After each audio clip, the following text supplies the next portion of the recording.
प्रकार से अपराध में मर्डर, क्रिमिनल, किडनैपिंग और इस प्रकार का उनका एक जो चेहरा है। मुझे तो हंसी आती है कि वो इंसान आज तक कभी किसी को एक तमाचा नहीं मारा है। एक राजनीति का ऐसी गंदा गंदा खेल हो गया आज के वक्त में। और मैं बता दूं आपको, शहाबुद्दीन साहब, मरहूम शहाबुद्दीन साहब की जो खूबियां थी, मैं उसका बयान करूं तो पूरा दिन निकल जाएगा। बुराई भी करिए क्योंकि कोर्ट में उन पे मुकदमा चला है, कोर्ट पूरा मुकदमा चला है, हुआ अपराधी हैं। वो सब झूठ मुकदमा, 100% झूठ। शहाबुद्दीन न कभी अपराधी थे, न कभी अपराधी वो रहे हैं। थे वो पत्रकारों की हत्या का आरोप है उन पर। आरोप तो बहुत है। देखिए, आरोप लगा देना, क्या उन्होंने हत्या की? आप देखिए ना, आप तो पत्रकार हैं, आज तक कभी किसी केस का आरोप सिद्ध हुआ उन पर? फिर एक नेता थे वहां पर, उनकी भी हत्या जेएनयू से पढ़ के आए थे, चंद्रशेखर। तो पूरे बिहार के मुसलमानों से, मैं पूरे बिहार के मुसलमानों से अपील करूंगा कि ऐसे बहरूपीय पार्टी से आप बचें। हो सकता है आपका उनसे नजदीकी हो, आपका संबंध हो, आपका दोस्ती है, दोनों मतलब कि कहें कि हम भी मुसलमान हैं, वो भी मुसलमान हैं। मोहम्मद शहाबुद्दीन के बेटे उसामा साथ शादी हुआ कल, और तमाम बातें हुई।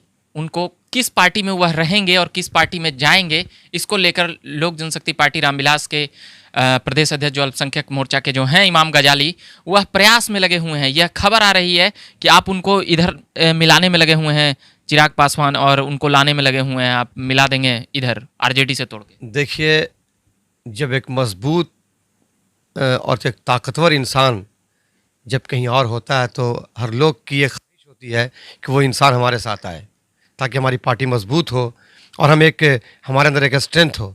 हाँ, कोशिश ज़रूर करेंगे कि वो हमारे साथ मिलें, हमारे साथ आएँ। मेरी कोशिश रहेगी उनके साथ। और वो एक बहुत अच्छे इंसान हैं, और उसामा साहब एक बैरिस्टर हैं, पढ़े लिखे इंसान हैं। और सबसे बड़ी बात यह कि मरहूम डॉक्टर मोहम्मद शहाबुद्दीन साहब के वो साहिबजादे हैं। और शहाबुद्दीन साहब का जो काम रहा है अपने इलाके के अंदर, और पूरे बिहार में लोग उनको मानते हैं। और कहीं ना कहीं ख़ासकर अल्पसंख्यक समाज हो या हमारे हिंदू समाज के भाई हमारे हों, सब लोग को वो चाहते थे। वो चाहते थे, पर जो जनता में एक जो मैसेज है उनके प्रति, वह मैसेज आपराधिक रिकॉर्ड का है। वह मैसेज एक बाहुबली नेता के तौर पर है। मतलब कि एक कह सकते हैं कि एक बहुत ही कह सकते हैं कि जिस प्रकार से अपराध में मर्डर, क्रिमिनल, किडनैपिंग और इस प्रकार का उनका एक जो चेहरा है। मुझे तो हंसी आती है कि वो इंसान आज तक कभी किसी को एक तमाचा नहीं मारा। वो इंसान एक मोहब्बत का गहवारा था। उन्होंने गरीब से लेकर अमीर तक को मोहब्बत दिया।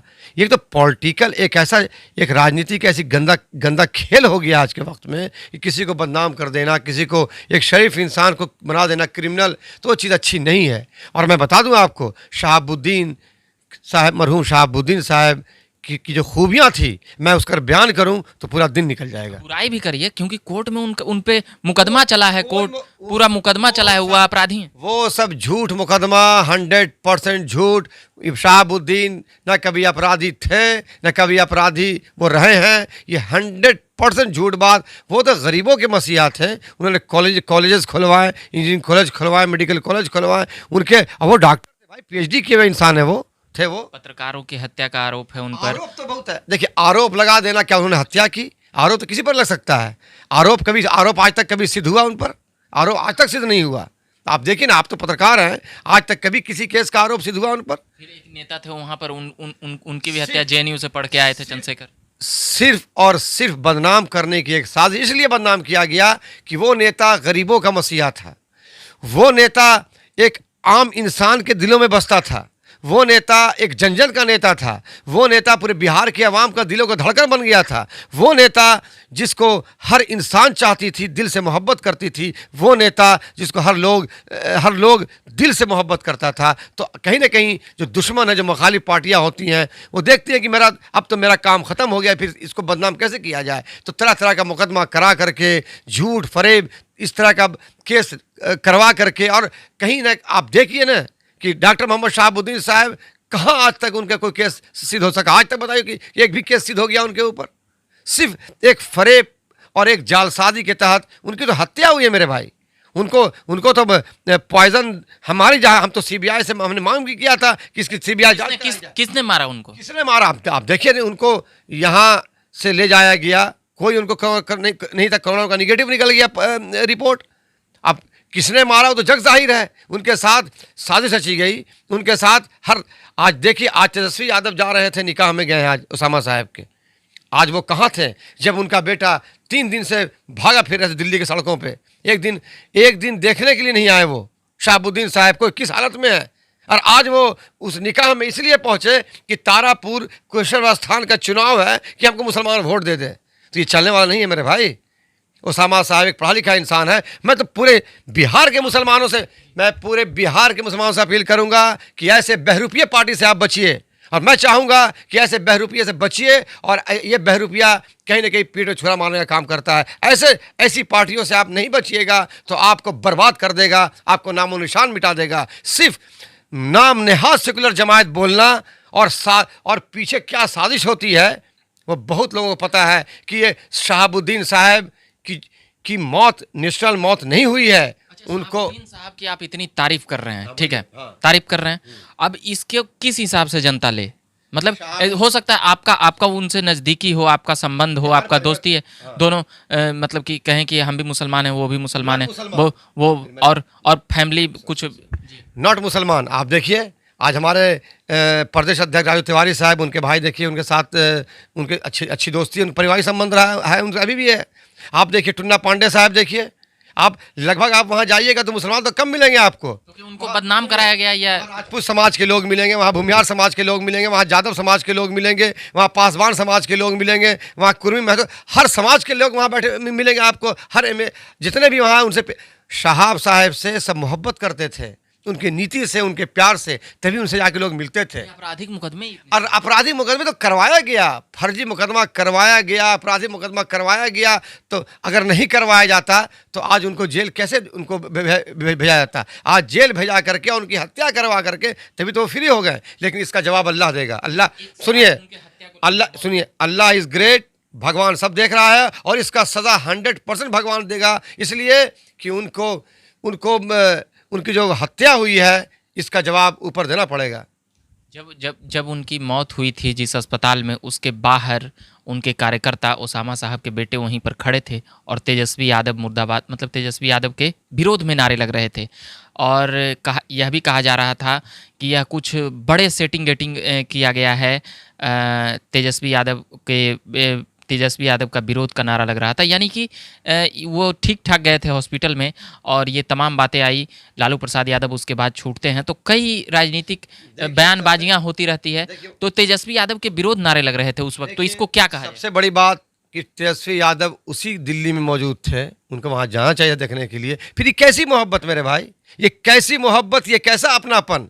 एक बाप, एक बेटा बेचारा परेशान है सड़कों पे, उनके बाप मौत जिंदगी की जंग लड़ रहे हैं और आप दिल्ली में रह के आप देखने के लिए नहीं आए और आज निकाह में आप पहुंच रहे हैं। ये कहाँ की ये कहाँ? ये पब्लिक सब जान रही है। आप देखा सिवान के अंदर लड़कों ने कितना हंगामा किया, या आप शायद न्यूज़ चैनल नहीं देखा होगा। मैं सिवान में मौजूद था, उसी घर में मौजूद था प्रतापपुर में। जब तेजस्वी यादव पहुंचे तो लोगों ने, सैकड़ों लोगों ने उनका विरोध किया सिवान के अंदर। लेकिन वो तकरीब थी खुशी की, कुछ बोल नहीं सकते थे, वो खुशी की तकरीब में आए थे। ठीक है, खुशी। लेकिन यह है कि वहाँ की अवाम सारे, अब सिवान की अवाम ही नहीं, पूरे बिहार की अवाम गुस्सा है। तो उसामा स्वीकार करेंगे वहाँ के जनता? किसको? वहाँ की जनता उसामा जब अब राजनीतिक रूप से उतरेंगे तो? उसामा साहेब जब उतरेंगे तो उनको हाथों हाथ लोग लेंगे। और मैं ये कोशिश करूँगा कि वो चिराग पासवान के साथ शाना बशाना चलें। और मेरी ये कोशिश रहेगी कि अगर उसामा साहब और चिराग पासवान, अगर 2 युवा मिल जाता है बिहार के अंदर तो और ये कोई दूर नहीं है कि आज चिराग पासवान मुख्यमंत्री बिहार में बैठेंगे वो। इसलिए आप भी अपने मतलब साध रहे हैं उसामा साहब से कि वो हमारे पार्टी में आ जाए, हमारा पार्टी मजबूत हो जाए। चिराग जी इसलिए बता रहे हैं कि चिराग पासवान जो बोलते हैं उन अपने अंदर गहराइयों से बोलते हैं, उनकी बोलने में सच्चाई झलकती है, उनके बोलने में एक मोहब्बत झलकती है, अपनापन झलकता है। कल उसामा साहब से, क्या उसामा साहब आने वाले हैं चिराग के साथ? चिराग पासवान साहब ने उनसे बात किया, उसामा साहब से बात हुई, उनसे बात कल हुई और वो कहे कि हमको नहीं पता था, इसलिए उनका बहुत सादगी से निकाह हुआ उनका, मैं मौजूद, इसलिए हमारी पारिवारिक संबंध में वहाँ गया। महत्वपूर्ण सवाल ये है कि क्या उसामा शहाबुद्दीन के बेटे चिराग पासवान की पार्टी में आएंगे? ये हमारी कोशिश रहेगी, मैं तो कोशिश करूंगा आने के लिए। इसलिए मैं लोक जनशक्ति पार्टी का प्रदेश अध्यक्ष हूँ। मैं चाहूँगा कि ऐसे मजबूत लोग अगर हमारे पार्टी में अगर आते हैं तो कहीं ना कहीं ऐसे जो सेकुलर जमात के लोग हैं उनकी कहीं ना कहीं उनकी नेक नियति सामने आएगी कि उनकी नेक नियति है कि उनकी बदनीयती है, और बदनीयती उनकी जो सामने आएगी तो पब्लिक समझेगी कि कहानी क्या है। आपने मेरे एक सवाल का जवाब नहीं दिया कि जब जब शहाबुद्दीन जी की मौत हुई थी, उसे आप हत्या करार दे रहे हैं, और भी कई चीज़ें हैं उनको लेकर कई खिलाफ। वहाँ पर उनके बेटे ओसामा खड़े थे वहाँ हॉस्पिटल में, और तेजस्वी के खिलाफ नारे लग रहे थे। क्या ये बहुत बड़ी मिस्ट्री है यहाँ पे? क्या ये कुछ इसलिए नारे लग रहे थे कि तेजस्वी यादव को से उम्मीद थी, लोगों को वहाँ पर पूरे मुसलमानों को उम्मीद थी कि हो सकता है कि तेजस्वी यादव वहाँ रह के ज़रूर जाएंगे वहाँ, वो ज़रूर जाएंगे, मिलने के लिए जाएंगे, सब कुछ करने के लिए जाएंगे, और जहाँ तक होगा वो उनको जो जिस हॉस्पिटल में भर्ती किया गया तो उस हॉस्पिटल में सही से वहाँ सिस्टम नहीं था इलाज करने का। मैं अभी भी मैं बोलता हूँ तो लगता है कि ये क्या हो गया, मैं बयान नहीं कर सकता हूँ, लेकिन हाँ तेजस्वी यादव को वहाँ पे आना चाहिए था। इसलिए पब्लिक आक्रोशित हो गई, वहाँ के लोग आक्रोशित हो गए, एक मुर्दाबाद का नारा उन्होंने लगाया वहाँ पे, और लगाना भी चाहिए। जिस पार्टी के लिए शहाबुद्दीन साहब ने अपनी जान दे दी, उन्होंने कहा कि हम लालू को छोड़ नहीं सकते, लालू जी को हम छोड़ नहीं सकते हैं, और हम मरेंगे तो इसी झंडे में मरेंगे। और उस झंडे का हमारे पूर्व मुख्यमंत्री वो वहाँ रह के भी वहाँ नहीं गए। आप मैं बता दूं, जब तिहाड़ जेल जब वो जा रहे थे तो उस वक्त बिहार के मुख्यमंत्री नीतीश कुमार थे और उप मुख्यमंत्री तेजस्वी यादव थे। क्यों नहीं रोका सरकारी वकील से कि आप तिहाड़ मत जाइए? क्यों नहीं आवाज़ उठाया? उस टाइम में उन्होंने एक वर्ड नहीं बोला कि शहाबुद्दीन साहब को तिहाड़ नहीं भेजा जाए। ये कहाँ का इंसाफ है मेरे भाई? आप खुलेआम बोलिए ना, आप खुल के बोलिए। तो न्यायालय ने तय किया था, तो तेजस्वी का यहाँ पे आपने आवाज़ क्यों नहीं उठाया कि ये गलत हो रहा है? आप न्यायालय सरकारी वकील तो भेजते हैं, लेकिन सरकारी वकील तो उनके खिलाफ आपने भेज दिया।